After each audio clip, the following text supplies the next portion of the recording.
Daqui a pouquinho eu vou falar com você sobre ídolos de admiração. Preste atenção, porque todos nós já tivemos pelo menos um na nossa vida. Já vou falar sobre isso. Eu gostaria primeiro de ler alguns comentários das mensagens que temos falado ultimamente sobre a idolatria moderna. A Neuza, ela disse assim, escreveu lá no nosso canal, a nossa ouvinte assídua disse assim: graças a Deus que o tempo da ignorância ficou para trás e dele já não lembro. Também corri atrás do dinheiro e o meu trabalho era o meu ídolo. Queria vencer na força do braço para ter o que não tinha. Em vão corri e o resultado foi o fundo do poço. Já vivendo a fé, corria atrás das bênçãos financeiras. Quer dizer, ela não era da fé, não conhecia a Deus, corria atrás do dinheiro. Veio para a igreja, passou a conhecer a Deus, mas também continuava correndo atrás das bênçãos financeiras. Ela diz também em vão. Hoje, as bênçãos decorrentes da obediência têm me alcançado e ainda me deixam assustada. Quando a pessoa entende que Deus é primeiro e busca primeiro o reino dele, então as bênçãos são consequências, ele vai acrescentando tudo. O Daniel comentou assim: no Brasil, políticos são idolatrados, independente de ideologia. Não é só no Brasil não, Daniel. Isso é no mundo inteiro, infelizmente. Parece uma patologia espiritual que só se cura com a verdadeira adoração. Colocar Deus em primeiro lugar. Essa idolatria de político realmente tem sido um grande problema. Quando você vê as pessoas brigando na internet, brigando em nome de um político, de uma ideologia, elas perdem completamente a noção e passa a ser a missão da vida delas defender aquela pessoa como se aquela pessoa nunca pudesse errar. Você sabe que ela já escolheu para si um ídolo. E o último comentário de hoje, a Nath diz assim: eu descobri que tinha um ídolo no meu coração e eu nem o tinha fisicamente, era apenas um sonho. Mas toda vez que surgia uma possibilidade, por mais remota que fosse, de realizar esse meu sonho, eu abria mão da vontade de Deus. E toda vez Deus me pedia e eu chorava para não entregar. Até que decidi entregar. E pasmem, fui testada com isso. Mas a entrega foi verdadeira. E eu pude receber o batismo com o Espírito Santo pouco tempo depois que eu entreguei. Realmente. Um ídolo é o grande impedimento de muita gente receber o batismo no Espírito Santo. Por quê? Como nós temos falado aqui, o ídolo é o que ocupa o primeiro lugar no coração da pessoa. E esse é o lugar do Espírito Santo. Como é que o Espírito Santo vai vir se tem outro no lugar dele? Veja que interessante. A Nath recebeu o Espírito Santo logo após entregar o seu ídolo vestido de sonho. E ela conclui dizendo: ainda tenho sonho a realizar? Sim, tenho, mas eu sei que no tempo de Deus irá acontecer, e se não acontecer, minha vida não vai acabar por isso. E se acabar, eu estarei com Jesus, então tudo é perfeito. Há uma paz, né? Quando a gente coloca Deus em primeiro na nossa vida, há uma paz, uma tranquilidade e em tudo que nós fazemos. Então, tudo é para o bem, tudo coopera para o bem. Bom, eu quero falar com você hoje sobre os ídolos de adoração. Ídolos de adoração. Eu vou dar um exemplo aqui de milhares. E não vou dar um exemplo de nenhuma celebridade no Brasil, para não criar problemas locais. Mas vamos falar de uma celebridade internacional. Talvez você já tenha ouvido falar de um atleta que virou Deus e caiu. Ele era um deus no golfe, chamado Tiger Woods, o americano Tiger Woods. Durante anos ele foi um ícone global, um exemplo de disciplina, de excelência, ele era quase perfeito, recebeu patrocínios milionários, tinha uma imagem impecável, muita gente via nele um modelo absoluto de vida. Olha que homem disciplinado, focado, olha que história de sucesso, enfim. Até que escândalos pessoais vieram à tona.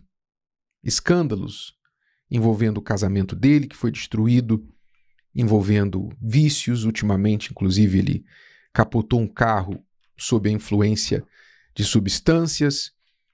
A imagem pública dele despencou em questão de dias. E como ele vai recuperar, né? Já tentou recuperar, mas acaba recaindo. Quer dizer, milhões construíram uma admiração por este atleta sem filtro, admiração sem nenhum olho crítico. E quando ele caiu, a decepção foi coletiva. Veja, isso que aconteceu com Tiger Woods e os seus admiradores é comum. O ser humano, ele foi criado para adorar. Você precisa saber isso. Nós fomos criados para adorar. Quando nós não damos adoração a Deus, acabamos buscando outra coisa para adorar.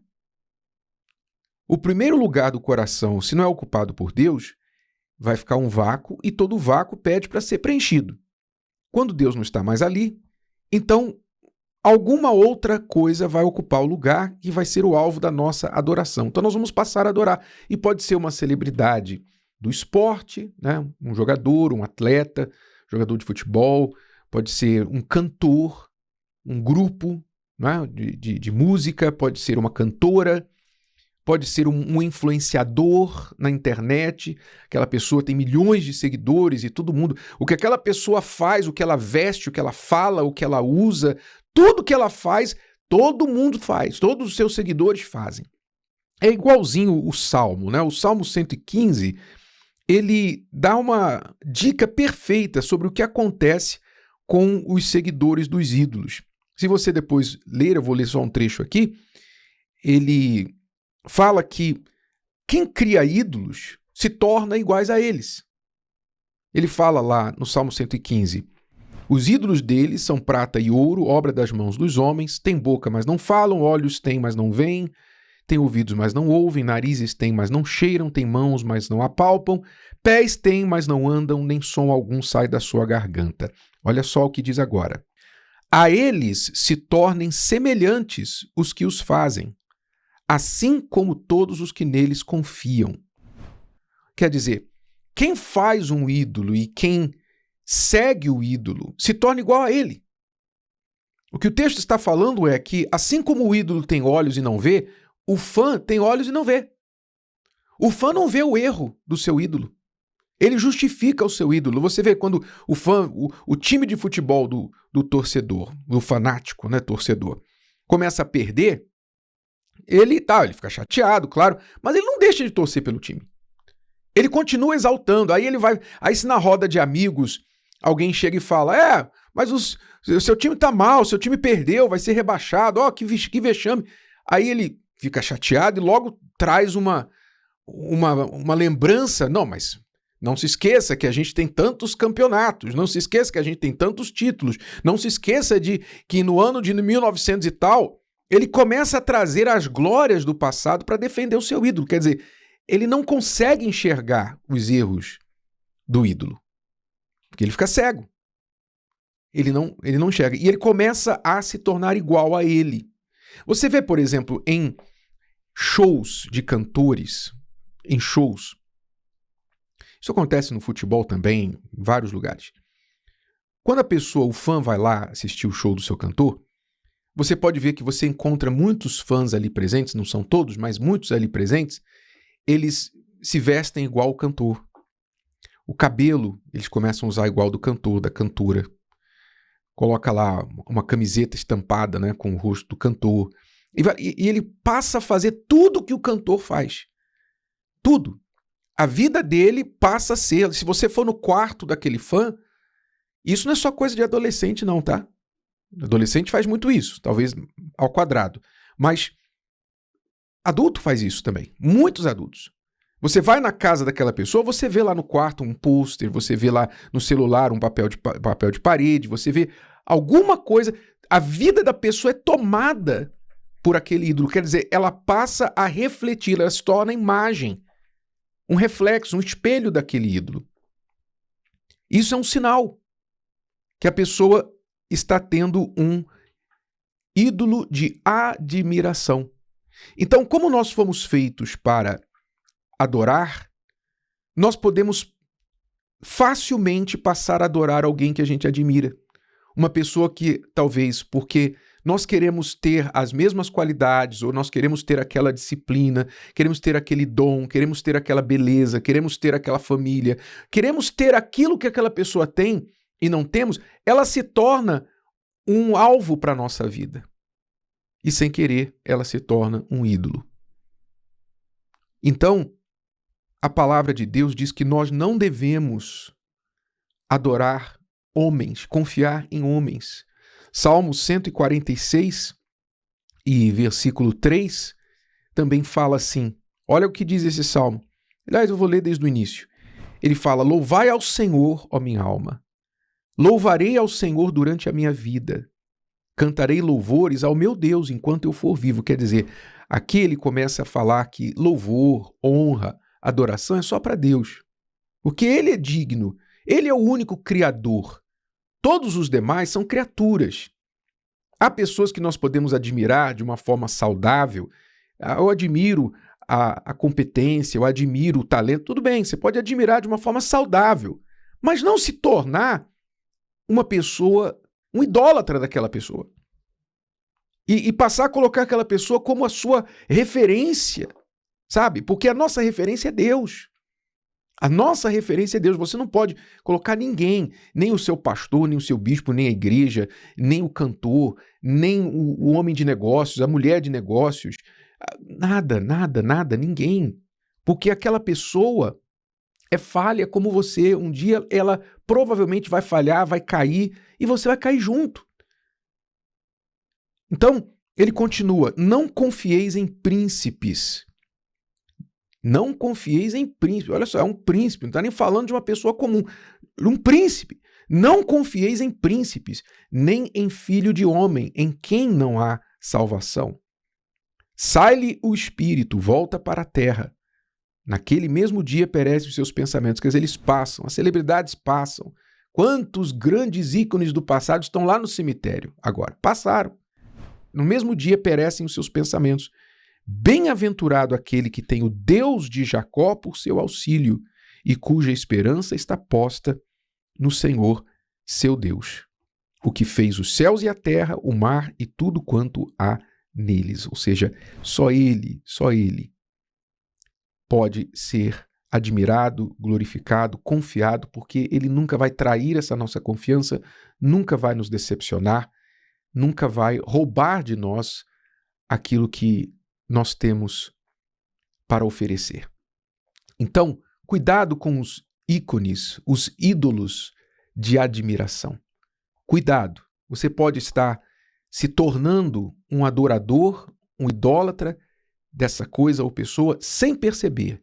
Uma ideologia, um político, um empresário, um atleta, um time, uma música, um cantor, sabe? Qualquer coisa que você se apegou àquilo, se fissurou naquilo e aquilo agora está dominando a sua vida. Domina o seu tempo, sua admiração, o seu dinheiro, tudo. E ai de quem falar mal. Como eu já falei, um dos maiores testes da idolatria, se há idolatria, é quando alguém toca naquilo ali. Sabe, você, quando serve a Deus, você não precisa defender Deus. Deus não precisa de defensores. Então nós não idolatramos Deus, nós adoramos, buscamos, mas nós não saímos por aí empunhando armas defendendo a Deus. Isso não tem nada a ver com quem conhece a Deus de verdade. Mas a pessoa que adora um ídolo, ela é capaz de matar por um ídolo. Ela mata pelo time de futebol, ela mata pelo político dela, ela morre. E isso, meu amigo e minha amiga, não tem nada de Deus. Cuidado. Você pode ser uma pessoa cristã dentro da igreja, mas ter ídolos no seu coração, ter ídolos dentro de você, nos seus olhos. Você está na igreja todos os domingos levantando as mãos para Deus, mas no seu dia a dia, na prática, você está apoiando a sua vida, colocando a sua energia em uma pessoa que é tão falha quanto você, mas que se transformou no seu ídolo de admiração. faça uma vasculha, faça um inventário da sua vida sobre isso. E se você encontrar ídolos de admiração na sua vida, vai derrubando-os, vai tirando-os, vai colocando-os nos lugares que eles pertencem, que é bem abaixo do primeiro. Se o vídeo de hoje te ajudou, você conhece alguém que vai ser ajudado por essa mensagem, passe adiante. E se você ainda não inscreveu aqui no canal, inscreva-se agora. Até a próxima.